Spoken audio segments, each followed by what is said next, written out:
Something learned your name, then it practiced, then it called. It said my name at 2:14 in the morning. Not a whisper, not a murmur through old pipes or settling wood. My name, clearly, deliberately, in a voice that was almost human, rising up through the floorboards from the sealed basement below, where nothing alive was supposed to be, where nothing alive could be. My name is Marcus Webb. I took the overnight security position at the Kellerman building in February of 2021, a decommissioned textile mill in a Rust Belt town that a property development firm had purchased and was gutting for loft conversions. 4 floors of stripped walls, exposed beams, the smell of old machine oil and damp concrete, and a basement that had been padlocked and sealed pending a structural assessment, with explicit instructions from the site manager: do not go down there, not for any reason, not ever. He didn't explain why. I didn't ask. 7 years in private security teaches you that some questions are better left unasked, and some answers are better left unknown. My partner was a man named Elliot. Large, quiet, reliable in the way that only truly solitary people are reliable, because they have nothing else. 7 years with the agency, not a single missed shift in all that time. We worked well together precisely because we didn't need to speak. 2 lives moving through the same dark building, doing the same slow rounds, watching the same empty corridors, on the same grainy monitors. Then Elliot didn't come to work. No call, no message, no warning of any kind. The agency said family emergency, but I had known Elliot long enough to know the shape of his life. He had no family left worth the name, no emergency. He was simply gone. His phone went to voicemail the night after his last solo shift and stayed there, permanently. As if the number had been abandoned along with everything else. I told myself he'd had a breakdown. People do. I told myself it had nothing to do with the building. I was wrong. The first 3 nights alone were uneventful. The 4th night, I reviewed the motion sensor logs from the previous week and found something I hadn't noticed before. On a night when neither of us had been in the building, the night after Elliot's last shift, the ground floor corridor sensor had triggered 13 separate times between 1 o'clock and 1:30 in the morning. Camera footage showed an empty hallway, but the timestamps told a different story. Each trigger was separated from the last by exactly 9 seconds. The spacing of slow, deliberate footsteps. I told myself it was a system error, faulty wiring, an old building doing what old buildings do. When a person wants badly enough to not be afraid, they start renaming things. I called it a glitch. What it actually was an invitation. On the 5th night, working alone on the 2nd floor at 1:30 in the morning, I heard it, not above me, not from the street outside, from directly beneath my feet, from inside the sealed basement, the sound of something moving. Not an animal. Animals are either delicate or panicked, and both have rhythm. This had no rhythm. 1 heavy step, then 8 full seconds of silence. Another step, 8 seconds. As if whatever was down there wanted me to hear each footfall individually, as if it was counting them for me. I stood completely still and counted 14 separate movements over the course of 3 minutes before the silence became absolute and total and pressed in from all sides like water. I reported it. No one came to investigate. The following week I found the window. 2nd floor, east side, facing the alley.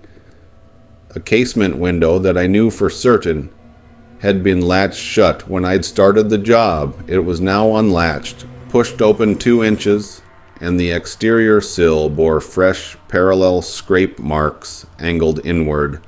The marks of something gripping the sill from outside and pulling itself through. The window was 30 feet above the alley floor. There was no ladder, no drain pipe, no ledge, no tree within reach.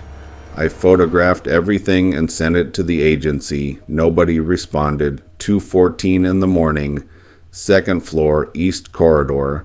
I was moving without my torch, conserving the battery, feeling my way through the dark by memory, and then rising clearly through the floorboards, through the sealed concrete and old wood, and decades of silence beneath me came my name.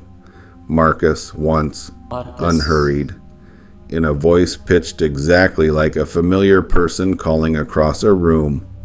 Human in every technical sense, the correct frequency, the correct cadence, the slight rise on the second syllable that English speakers naturally give to names used as questions or greetings, every element correct, every element in exactly the right place, and underneath all of it, something wrong, something that I cannot fully describe even now, years later. The best I can manage is this: a real human voice contains life inside it, breath, warmth, the micro variations of a body that is thinking and feeling at the same moment it is speaking. This voice contained none of that. It was my name, reproduced perfectly by something that had studied the sounds without understanding what generated them. It was a performance, a flawless, horrible performance. I pressed my back against the wall and could not move. Then, after a silence so long I had almost convinced myself it was over, the voice came again, lower this time, slower, trembling at exactly the points where a person in genuine distress would tremble. "Marcus, please come down. I'm alone. I've been alone for so long. Please." The word please. Even now it turns my stomach, because it was perfect. Every inflection of desperation placed correctly, every catch of breath exactly where a crying person's breath would catch.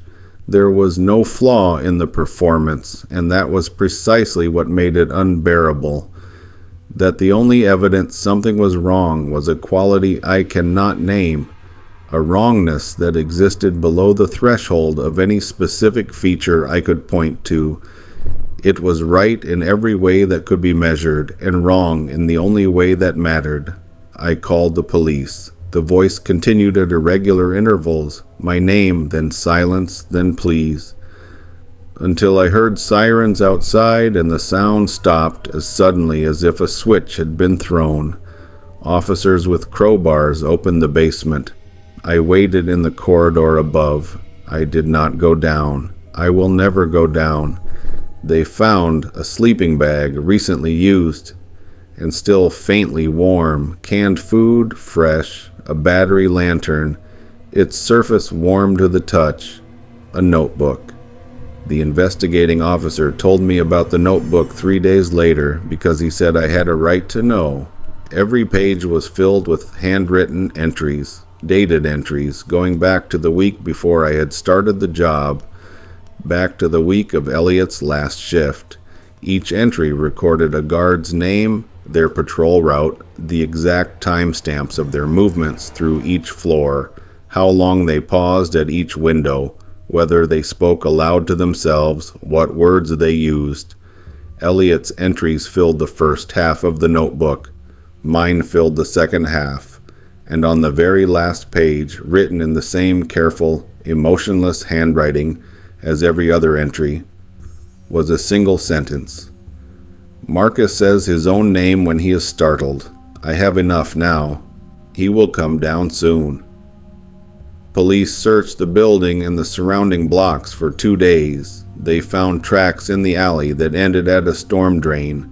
They found where the drain cover had been replaced from the inside. They found nothing else. No person, no explanation, no trace of where it had gone or how long it had been operating out of that basement, though the food supply and the notebook volume suggested months, through winter, in the dark beneath a building, watching and recording and learning. Elliot was never found. His phone is still disconnected. His apartment was cleaned out, furniture, clothes, everything.